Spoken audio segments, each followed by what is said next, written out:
Hello everyone, welcome to environment IAS. दोस्तों, MCQs UPSC, state PCS और सारे exam के लिए इंपॉर्टेंट है। The Hindu newspaper, Indian Express जो लीडिंग न्यूज़पेपर्स है उनको हम कवर कर रहे हैं, लेकिन एक अलग तरीके से। अल्टीमेटली जब आप एग्जाम देते हैं, प्रीलिम्स का एग्जाम देते हैं, तब आपको एमसीक्यूज सॉल्व करना रहता है। तो हमारी अप्रोच ये रहेगी कि हम डेली के एमसीक्यूज लेंगे जो है हिंदू और इंडियन एक्सप्रेस के इंपॉर्टेंट आर्टिकल से। पहले हम एमसीक्यूज को करेंगे, उसके बाद आर्टिकल का डिटेल समरी करेंगे। तो दो इससे हमारे फायदे होंगे। डायरेक्ट फायदा ये होगा कि एमसीक्यूज की प्रैक्टिस होगी आपकी रोज की। 5 से 10 एमसीक्यूज अगर आप रोज लगाते हो तो प्रीलिम्स निकालना आपके लिए बहुत आसान हो जाएगा। तो डेली हम 5 से 10 एमसीक्यूज लेंगे और उन एमसीक्यूज जिस आर्टिकल पर बेस्ड है उस आर्टिकल की समरी को भी एनालाइज कर लेंगे। तो पेपर भी पढ़ लोगे आप, एमसीक्यूज भी हो जाएगा। तो हमारी सीरीज है डेली डोज ऑफ एमसीक्यूज, रोज ये सीरीज होगी। और हमारी जो है फ्लैगशिप सीरीज है, ये एक फ्लैगशिप सीरीज और आ रही है जिसमें हम डेली एनवायरनमेंट के टॉपिक कवर करेंगे हिंदू इंडियन एक्सप्रेस से, खाली एनवायरनमेंट का। फिर साइंस की एक सीरीज आएगी जिसमें खाली साइंस के टॉपिक कवर करेंगे।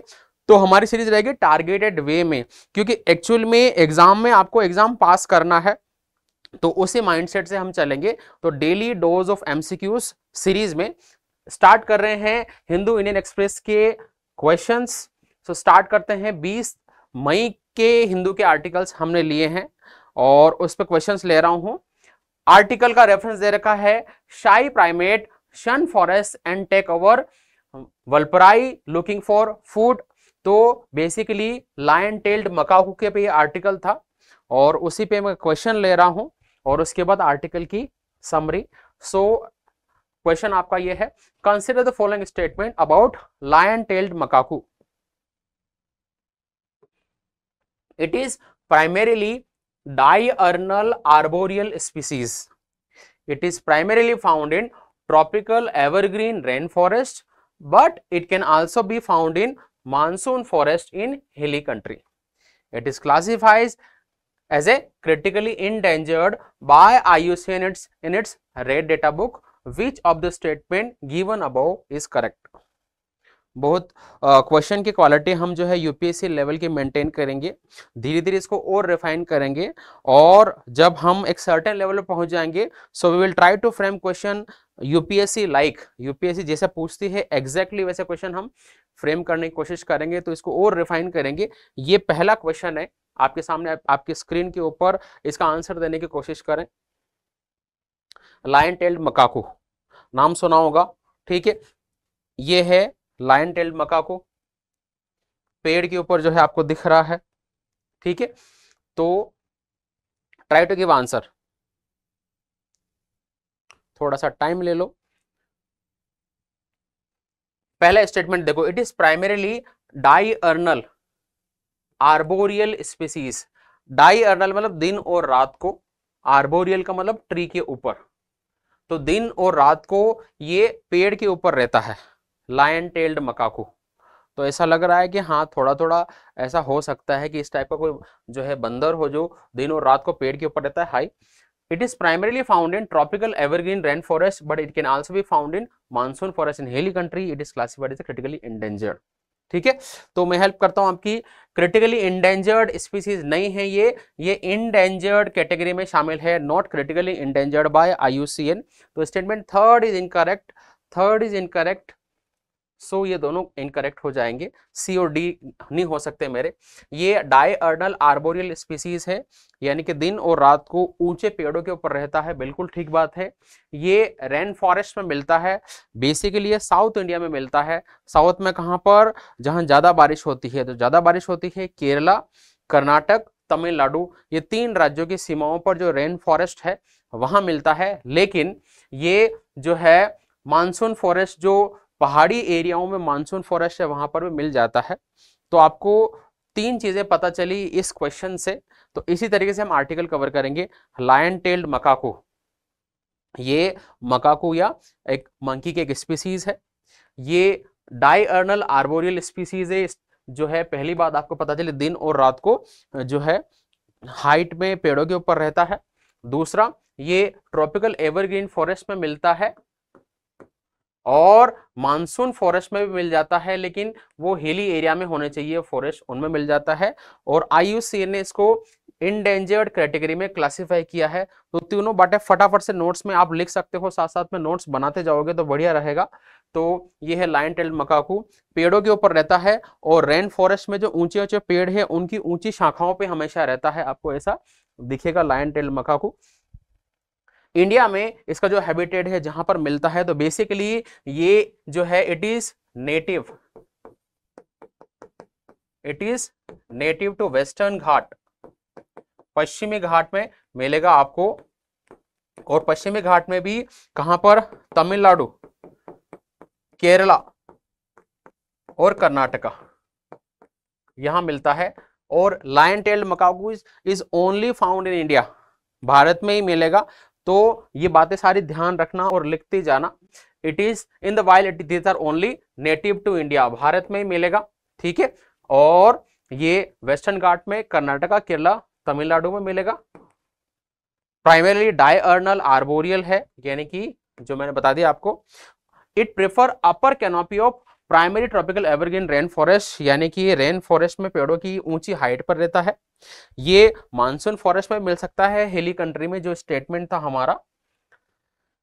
यूनिकनेस क्या है बेसिकली, तो इसमें जो मेल लायन टेल्ड मकाकू होते हैं वो जोर जोर से आवाज निकालते हैं, और उनकी आवाज जहां तक पहुंचती है, उनका आवाज निकालने का ये मतलब है कि जहां तक आवाज पहुंच रही उतना एरिया मेरा है, ठीक है। Uniqueness, male define the boundary of their home range by call, कि इतना इतना एरिया मेरा कवर है, तो जितनी दूर तक मेरी आवाज जाएगी ये सारे पेड़ों पर मैं घूमूंगा। ये इनकी होम रेंज को डिफाइन करने की एक यूनिकनेस होती है। थ्रेट क्या है बेसिकली, क्योंकि ये रेन फॉरेस्ट में रहते हैं तो रेन फॉरेस्ट को डैमेज हो रहा है, इसकी वजह से इनको नुकसान है, तो ये थ्रेट है।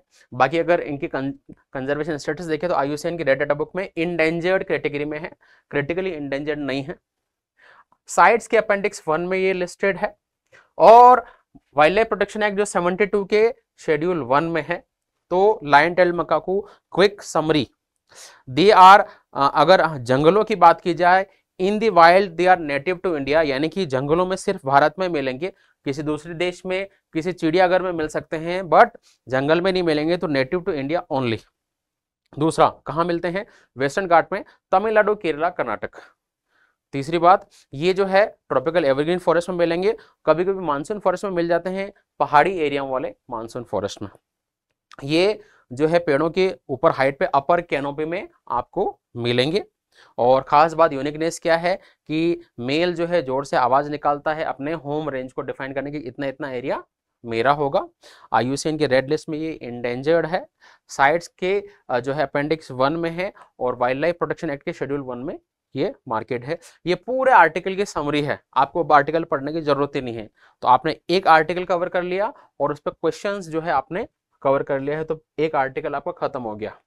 सेकेंड आर्टिकल जो 20 तारीख को आया था, आर्टिकल था WHO update bacterial pathogen priority list as critical priority pathogen continue to present major global threat.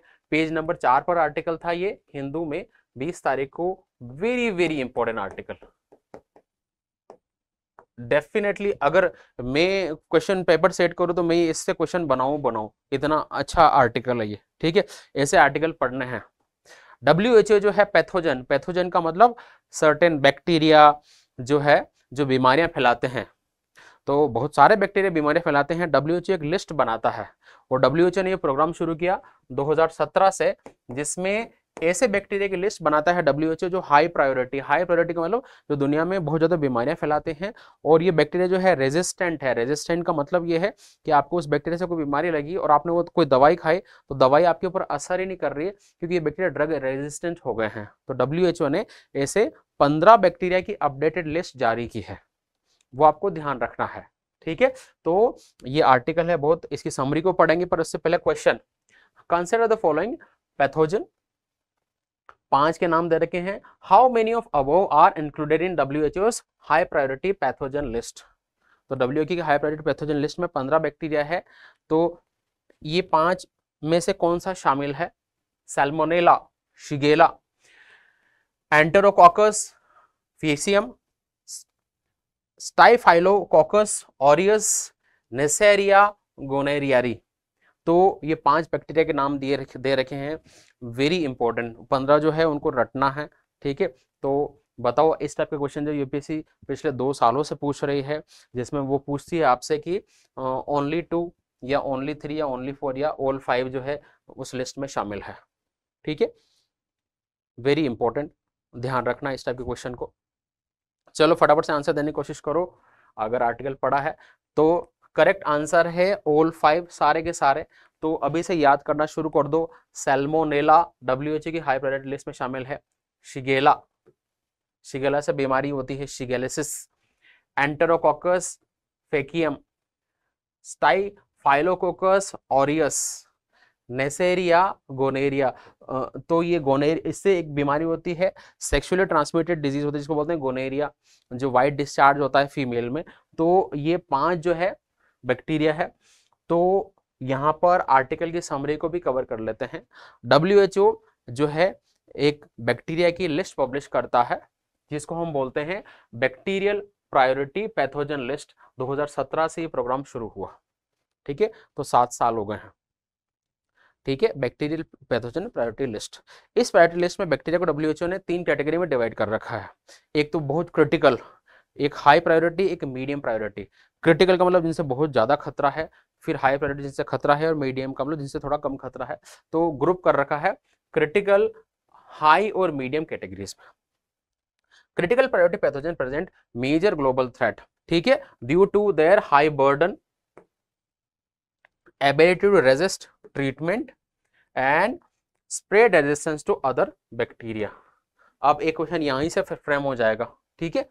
मैं क्वेश्चन फ्रेम करता हूं, देखो एक और क्वेश्चन बन जाएगा। Consider the following statement about WHO's bacterial priority pathogen list, ठीक है। Statement number 1, WHO started publishing the bacterial priority pathogen list since 2017, पहला स्टेटमेंट। दूसरा, WHO has classified 15 family of bacteria into critical, high and medium categories। Statement number 3, critical priority pathogen present major global threat due to their high burden, ability to resist treatment and spread resistance to other bacteria। ये third वाली line important है। तीनों statement correct हो जाएंगे। 2017 में programme शुरू हुआ, 3 category है। और क्यों खतरनाक है ये? क्योंकि ये इनका हाई बर्डन, यानी इनसे बहुत सारी बीमारियां फैलती है। ये रेजिस्ट कर जाते हैं, यानी ड्रग रेजिस्टेंस शो करते हैं, और ये रेजिस्टेंस को दूसरे बैक्टीरिया में स्प्रेड भी करते हैं। 3 बातें, इनसे बहुत सारी बीमारियां फैलती हैं, इनका इन्हीं हाई बर्डन है। दूसरा, ड्रग रेजिस्टेंस शो करते हैं। तीसरा, ये खुद में तो ड्रग रेजिस्टेंस शो करते ही करते हैं, दूसरे बैक्टीरिया में ड्रग रेजिस्टेंस फैलाते हैं। तो तीनों वजह से इनको हाई प्रायोरिटी लिस्ट में शामिल किया गया है। एक क्वेश्चन और फ्रेम हो जाएगा, मैं बताता हूं आपको। बढ़िया क्वेश्चन क्या होगा कि why WHO classify some bacteria as a critical pathogen? Why WHO classify some bacteria as a critical pathogen? Why? Because of high burden, because of drug resistance, because of the ability of this bacteria to spread drug resistance to other bacteria। तीनों कारण है, तीनों समझना है, ठीक है। अब ये तो हो गए हमारे बेसिक्स। इन बैक्टीरिया की जो लिस्ट है वो ये है, याद रखना है। सैल्मोनेला हमारे ऑप्शन में था और शिगेला भी ऑप्शन में था। सैल्मोनेला से क्या होता है, बेसिकली डायरिया हो जाता है। तो अगेन यहां से और क्वेश्चन बन जाएगा कि पेयर वाला क्वेश्चन बन जाएगा कि डायरिया किससे होता है, सैल्मोनेला से, ठीक है। फिर शिगेला से शिगेलोसिस हो जाता है, बीमारी, इन्फेक्शन होता है, ठीक है। स्यूडोमोनास ओरुगिनोसा, ये एक बैक्टीरिया है जो इन्फेक्शन फैलाता है लंग्स में, ब्लड में और यूरिन में। तो इन्फेक्शन फैलाने वाला बैक्टीरिया कौन सा है, स्यूडोमोनास ओरुगिनोसा। फिर एक बैक्टीरिया है स्टाइफाइलोकोकस ऑरियस, जो कि स्किन और सॉफ्ट टिश्यूज में इन्फेक्शन फैलाता है, सच एज एस्बेसस या फुरकुंसल्स और सैल्यूलिटिस। ये अलग अलग बीमारियां फैलाता है, ये बैक्टीरिया है। नेसेरिया गोनेरियरी, तो इससे गोनेरिया की बीमारी फैलती है, फीमेल में जो है सेक्सुअली ट्रांसमिटेड डिजीज होती है ये। और एंटेरोकोकस फेकियम जो यूरिनरी ट्रैक्ट में इंफेक्शन फैलाता है, निमोनिया फैलाता है और फूड पॉइजनिंग फैलाता है। माइक्रोबैक्टीरियम ट्यूबरकुलोसिस जिससे टीबी होती है। ठीक है, तो बैक्टीरिया कौन कौन से हैं? Salmonella, shigella, pseudomonas aeruginosa. इसके अलावा जो है हमारे पास में नेसेरिया गोनेरियारी और एंटेरोकोकस फेकियम और माइकोबैक्टीरियम ट्यूबरकुलोसिस। तो इन्हीं के नाम याद रखने हैं बस आपको। ठीक है, अब आप ये देखो सर बहुत टफ है ये वो, यूपीएससी सच में एक मेहनत करने वाला एग्जाम है। आपको किसी डिस्ट्रिक्ट का कलेक्टर बना रहे हैं, आपको कुछ बैक्टीरिया के नाम याद रखने, तो इतना तो वो एक्सपेक्ट करेंगे। क्यों? आपको मान लिया जो है ऐसे एरिया में कलेक्टर लगाया जहां डायरिया की बीमारी बहुत फैल रही है, आपको ये पता ही नहीं है कि ये सैल्मोनेला से फैलती है और सैल्मोनेला जो है डब्ल्यूएचओ की हाई प्रायोरिटी लिस्ट में शामिल है, तो आप सीरियसली उसको दूर करने के प्रयास क्या ही करोगे, आपको खुद को ही नहीं पता। ठीक है, तो थोड़ा सा ये जो एमसीक्यू की सीरीज है थोड़ी सी सीरियस मैटर की सीरीज होगी। यहाँ हम टाइम पास नहीं करेंगे, यहाँ पर एग्जाम ओरिएंटेड स्टडी करेंगे। तो ये हमारा सेकेंड आर्टिकल था, तो इसको इस तरीके से हमने कवर किया है। आई होप कि आपको समझ में आ रहा है। थर्ड एमसीक्यू, तीसरा नंबर का question, consider the following statement about gram negative bacteria. Same article से रिलेटेड है। ठीक है, डब्ल्यूएचओ की हाई प्रायोरिटी लिस्ट में जो है बैक्टीरिया है वो ज्यादातर बैक्टीरिया ग्राम नेगेटिव बैक्टीरिया है। तो ये ग्राम क्या है और नेगेटिव क्या है? ठीक है, बढ़िया क्वेश्चन है। Gram positive and gram negative bacteria are classified based on their ability to hold the gram stain. Gram negative bacteria are more resistant to antibodies because their cell wall is impenetrable. Gram negative bacteria have a double layer cell wall. Which of the following statement is correct? तो आपको ये option दे रखे हैं। आपका question है gram negative bacteria के ऊपर, बहुत बढ़िया क्वेश्चन है। I would mark it very important. Again ये सेम आर्टिकल से क्वेश्चन है। एक्चुअली ड्रग रेजिस्टेंस जो होता है वो ग्राम नेगेटिव बैक्टीरिया में ज़्यादा होता है। बैक्टीरिया दो टाइप के होते हैं, ग्राम पॉजिटिव और ग्राम नेगेटिव। ग्राम नेगेटिव या ग्राम पॉजिटिव क्या होता है? बेसिकली बैक्टीरिया को स्टडी करने के लिए केमिकल के सैंपल में डालते हैं और उसका स्टेन यानी उसका धब्बा जो है का प्रिंट लेते हैं। जो स्टेन का जो प्रिंट आता है वो जो है पिंक कलर का हो सकता है या ब्लू कलर का हो सकता है। जब ये पिंक कलर का निकलता है उसको बोलते हैं ग्राम नेगेटिव बैक्टीरिया, जब ये ब्लू कलर का होता है उसको बोलते हैं ग्राम पॉजिटिव बैक्टीरिया।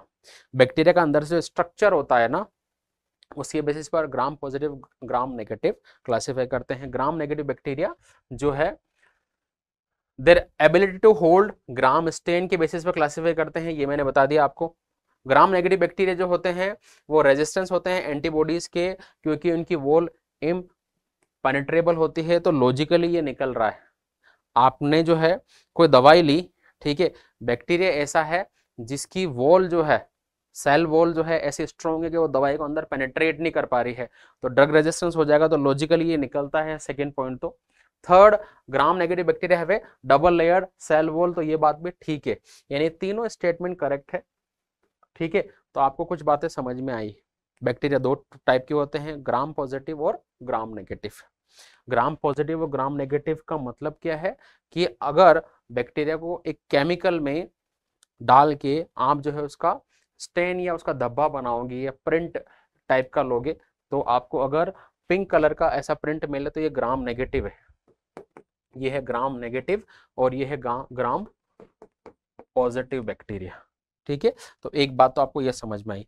दूसरी बात यह है कि ग्राम नेगेटिव और ग्राम पॉजिटिव बैक्टीरिया के बीच में फर्क यह है कि ग्राम नेगेटिव बैक्टीरिया की जो वॉल है वो डबल लेयर वाली होती है। जैसे मान लीजिए बैक्टीरिया है तो दो लेयर है ग्राम नेगेटिव में, तो जो भी कोई भी ड्रग्स लेते हो ना आप, तो वो वॉल जो है ड्रग को अंदर पेनिट्रेट ही होने देती है, यानी कि ड्रग रेजिस्टेंट होते हैं ग्राम नेगेटिव बैक्टीरिया। तो डबल लेयर जो है सेल वॉल होती है।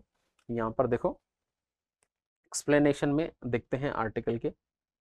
तो bacteria classified into gram positive and gram negative depending on whether they retain a specific stain color. Bacteria with thick cell wall can be stained by applying जो है specific chemical. Gram staining is one such common staining process. Staining का मतलब एक bacteria में एक chemical मिला के उसका जो है प्रिंट लेना, एक तरीके से स्टेन बनाना। Gram positive, they stain and appear blue to purple colour, ठीक है। एग्जाम्पल जो है clostridium etcetera. Gram negative, they do not get stain and appear red to pink. Example pseudomonas, proteus, klebsiella. तो ये ग्राम नेगेटिव बैक्टीरिया है, ये resistant होते हैं, ठीक है। तो पहली चीज तो स्टेन का कलर यहाँ पर रेड से पिंक आता है, यहाँ ब्लू से पर्पल आता है। Gram negative bacteria are enclose in a protective capsule, यानी कि प्रोटेक्शन वॉल होती है ग्राम नेगेटिव बैक्टीरिया में। This capsule help prevent WBC cell from ingesting the bacteria. Basically जब भी हमारे शरीर में कोई बीमारी फैलती है तो वाइट ब्लड सेल्स जो है उस बीमारी को खत्म करती है। ये वाइट ब्लड सेल्स करती क्या है कि बैक्टीरिया की जो सेल है उसको खा जाती है, इंजेस्ट कर जाती है। लेकिन यहाँ पे ये जो बैक्टीरिया है ग्राम नेगेटिव वाला, उसके अराउंड एक कैप्सूल है, यानी कि एक स्ट्रॉन्ग सेल वॉल है जो WBC को उस बैक्टीरिया की सेल को खाने नहीं देती, यानी कि बैक्टीरिया नहीं मरेगा, यानी बीमारी का इलाज नहीं होगा। Gram negative bacteria can have outer membrane that protect them against certain antibiotics such as penicillin. तो आउटर मेम्ब्रेन होती है और इनर मेम्ब्रेन भी होती है। दो मेम्ब्रेन है, दो झिल्लियां हैं, इनर और आउटर, इसलिए क्या है कि डबल लेयर वाली है। When disturbed this membrane release toxin substances called endotoxin, very important. ये मान लिया मेरा ग्राम नेगेटिव बैक्टीरिया है, ये एक इनर वॉल है और ये एक आउटर वॉल है, ठीक है। ये इनर है और ये आउटर वॉल है। अब इस बैक्टीरिया को मान लिया WBC मारने आ रहा है, ठीक है, और इंजेस्ट करना चाहता है। जैसे ही इस वॉल को डिस्टर्ब करेगा वो, तो इस बैक्टीरिया खास बात है कि ये जहर उगलेगा, टॉक्सिन जो है रिलीज करेगा, उनको बोलते हैं एंडोटॉक्सिन।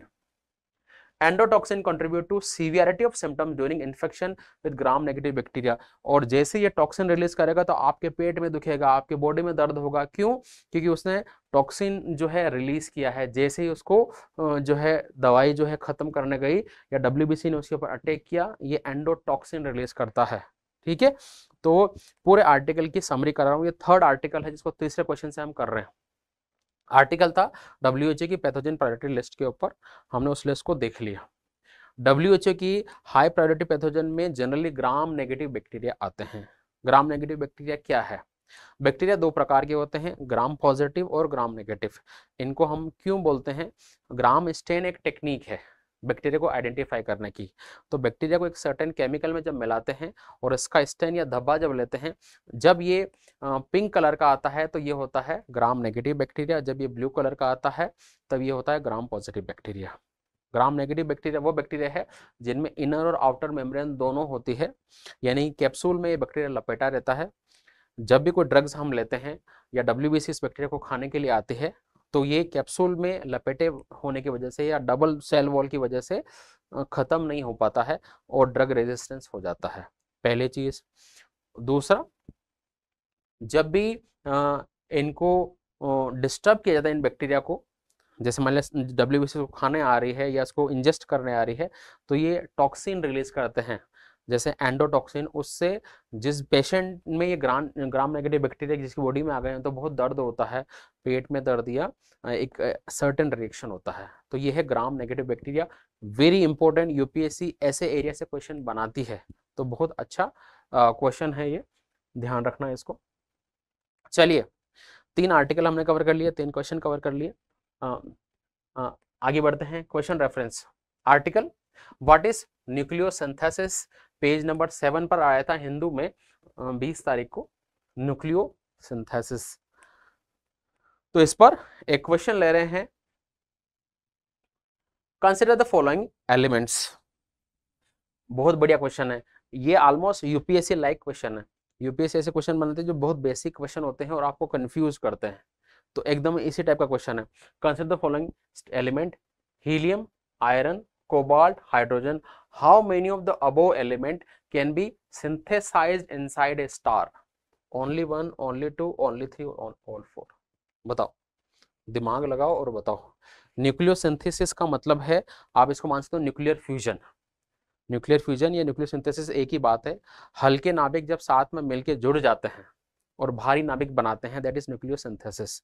ठीक है, तो स्टार के अंदर जो है इनमें से कौन कौन सी चीज बन सकती है, ये बताओ।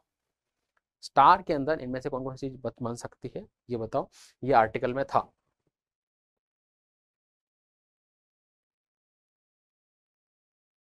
ठीक है, चलो थोड़ा सा दिमाग लगाने की कोशिश करो। कोई भी स्टार होता है उस पे हाइड्रोजन जुड़ के हीलियम बनाती है ना। तो हाइड्रोजन जुड़ती है और हीलियम बनता है, तो ये प्रोडक्ट, ये उत्पाद है। और ये क्या है, रॉ मटेरियल। एक तरीके से किसी भी स्टार में रॉ मटेरियल ऑलरेडी होता है, स्टार के अंदर नहीं बनता। हाइड्रोजन स्टार के अंदर नहीं बन रही। हुआ ये, जब बिग बैंग थ्योरी हुई तो जो पहला तत्व बना बिग बैंग थ्योरी के बाद में वो था हाइड्रोजन। ठीक है, स्टार के अंदर ये हाइड्रोजन आपस में मिलती है और हीलियम बनाती है। तो हाइड्रोजन का सिंथेसिस स्टार के अंदर हो सकता है क्या? नहीं हो सकता। हाइड्रोजन बिग बैंग जब हुई तब प्रेजेंट थी, बनता है हीलियम। यानी कि आपको हाइड्रोजन तो स्टार के अंदर सिंथेसिस नहीं होता, वो ऑलरेडी अवेलेबल होता है। बिग बैंग ने बनाया हाइड्रोजन को, स्टार ने नहीं बनाया। ठीक है, हीलियम हो जाएगी तो आपको जो है ऑल फोर तो नहीं हो सकता। ठीक है, आयरन और कोबाल्ट का सोचो। आयरन और कोबाल्ट का सोचो तो मैं थोड़ी सी हेल्प करता हूं। लास्ट जो एलिमेंट जो स्टार के अंदर बन सकता है ना, बहुत बड़े स्टार के अंदर, वो लास्ट होता है आयरन। आयरन के बाद के एलिमेंट स्टार के अंदर सिंथेसाइज नहीं हो सकते, नहीं बन सकते। बनेंगे कैसे? कि न्यूक्लियर फ्यूजन होगा, नाभिकीय संलयन होगा जिसमें हल्के नाभिक जोड़ के भारी नाभिक बनाएंगे। एंड जो एलिमेंट बन सकता है वो याद रखना आयरन है, और कोबाल्ट आयरन के बाद आता है, तो ये नहीं बन सकता। तो correct answer is only two. Only two is correct answer. Hydrogen नहीं बनता है स्टार के अंदर, ऑलरेडी बिग बैंग ने दिया हाइड्रोजन। ठीक है, लास्ट बनता है आयरन, वो भी बड़े तारे के अंदर, और उसके बाद के नहीं बनते, कोबाल्ट आयरन के बाद में आता है। ठीक है, तो यूपीएससी इस टाइप के क्वेश्चन पूछेगी। न्यूक्लियोसिंथेसिस, न्यूक्लियोसिंथेसिस का मतलब वह प्रक्रिया जिसमें हल्के नाभिक आपस में जुड़ के भारी नाभिक बनाते हैं। हल्के नाभिक आपस में जुड़ के भारी नाभिक बनाते हैं। क्यों होता है ऐसा? स्टार के अंदर, स्टार के अंदर बहुत ज्यादा टेम्परेचर होता है, वेरी हाई टेम्परेचर और वेरी हाई प्रेशर। स्टार जो है, तारे दो टाइप के हो सकते हैं। एक तो होते हैं जनरल स्टार, जनरल का मतलब नॉर्मल साइज वाले, जनरली मत बोलो, नॉर्मल स्टार बोल दो, नॉर्मल स्टार। और लार्जर स्टार, नॉर्मल स्टार और लार्जर स्टार। नॉर्मल स्टार कौन से तारे हैं? वो तारे जो जैसे सन की सन एक नॉर्मल स्टार है, तो सन में बहुत ज्यादा हाई टेम्परेचर रहता है। और बिग स्टार वो होते हैं जिनमें और बहुत ज्यादा टेम्परेचर, नॉर्मल स्टार में जितना टेम्परेचर उसका कई गुना ज्यादा टेम्परेचर होता है। ठीक है, अब रिएक्शन कौन सी है न्यूक्लियर सिंथेसिस में? वो है न्यूक्लियर फ्यूजन रिएक्शन, नाभिकीय संलयन अभिक्रिया। फ्यूजन में क्या होता है, दो जो है लाइटर न्यूक्लियाई या हल्के नाभिक मिलकर एक भारी नाभिक बनाते हैं।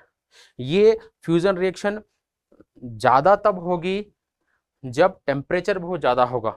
तो टेम्परेचर यहाँ पे इन दोनों को कंपेयर करो तो यहाँ बहुत ज्यादा टेम्परेचर है, यहाँ थोड़ा सा कम टेम्परेचर है। इसका मतलब नॉर्मल स्टार में फ्यूजन रिएक्शन जो होगी लेकिन कम होगी, यहाँ बहुत ज्यादा हो जाएगी, है ना। अब जब दो हल्के नाभिक बन के मिलके एक भारी नाभिक बनाएंगे, तो नॉर्मल स्टार में बेसिकली क्या होगा, हाइड्रोजन हाइड्रोजन जुड़ेगी, हाइड्रोजन हाइड्रोजन जुड़ेगी और हीलियम बना लेगी। बड़े स्टार में क्योंकि टेम्परेचर ज्यादा है तो क्या होगा, हेवियर एलिमेंट बनेंगे। ठीक है, हीलियम के आगे वाले, हीलियम के आगे वाले कौन कौन से बनेंगे बड़े स्टार में? तो यहाँ पीरियोडिक टेबल देखो, थोड़ा बहुत जो है, तो हाइड्रोजन तो बनता ही नहीं है, हीलियम बनना शुरू हो जाएगा। ये रहा हीलियम। ठीक है, फिर बन जाएगा लिथियम, बेरिलियम, और आगे वाले boron, carbon, nitrogen, oxygen, fluorine, neon, sodium, magnesium. ठीक है, aluminium, silicon, phosphorus, sulphur, chlorine, argon, potassium, calcium. ठीक है, और लास्ट जो बनेगा ना वो आयरन या होगा Fe, आयरन बनेगा लास्ट। यानी कि छोटे स्टार या नॉर्मल स्टार में हीलियम बनता है हाइड्रोजन के जुड़ने से, बड़े स्टार में हीलियम के बाद के जो भी एलिमेंट है, ये वाला लिथियम बेरिलियम, ये सारा बनने शुरू होंगे। मैक्सिमम कहां तक जा सकता है, आयरन बन सकता है Fe। Fe के बाद के एलिमेंट नहीं बनते हैं स्टार में, तो हमारे ऑप्शन में था ये कोबाल्ट, तो ये बिल्कुल नहीं बनेगा। ठीक है, तो ये ध्यान रखने वाली बातें हैं। क्या क्या ध्यान रखना है, न्यूक्लियोसिंथेसिस का मतलब है हल्के नाभिक का जोड़ के भारी नाभिक बनाना, लाइटर न्यूक्लियाई बन के जो है हेवियर न्यूक्लियाई बनाना। कैसे होता है ये, हाई टेम्परेचर में होता है। स्टार दो होते हैं, नॉर्मल स्टार और जो है लार्जर स्टार। नॉर्मल स्टार का टेम्परेचर थोड़ा कम होता है, लार्जर स्टार का टेम्परेचर बहुत ज़्यादा होता है। जितना ज़्यादा टेम्परेचर उतनी ज़्यादा न्यूक्लियोसिंथेसिस या न्यूक्लियर फ्यूजन। नॉर्मल स्टार में हाइड्रोजन मिलकर हीलियम बनाते हैं, और लार्जर स्टार में जो है हेवियर न्यूक्लियाई बनते हैं जो हीलियम के आगे के हैं। लास्ट बन सकता है आयरन, आयरन के बाद नहीं बनेगा स्टार के अंदर चाहे कितना भी बड़ा हो। ये सारी बातें ध्यान रखनी है। ये भी ध्यान रखना है कि हाइड्रोजन जो है स्टार के अंदर नहीं बनती है, वो बिग बैंग ने बनाई थी शुरू में, और वो स्टार के अंदर काम में आती है। ठीक है, वेरी कॉन्सेप्चुअल क्वेश्चन और बहुत अच्छा क्वेश्चन है। आगे बढ़ते हैं। Consider the following volcanoes: mount Ibu, mount Ruang, mount Merapi, mount Etna, mount Saint Helens. How many of above are located in Indonesia? Again very important question, बहुत महत्वपूर्ण question है।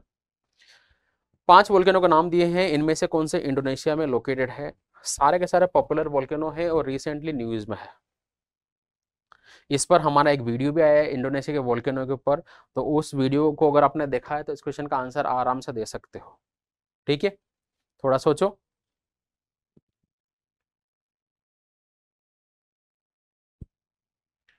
तो हमने पढ़ा था कि इंडोनेशिया में रिसेंटली जो है माउंट ईबू, कल का ही आर्टिकल था, जैसे माउंट ईबू में ज्वालामुखी विस्फोट हुआ है।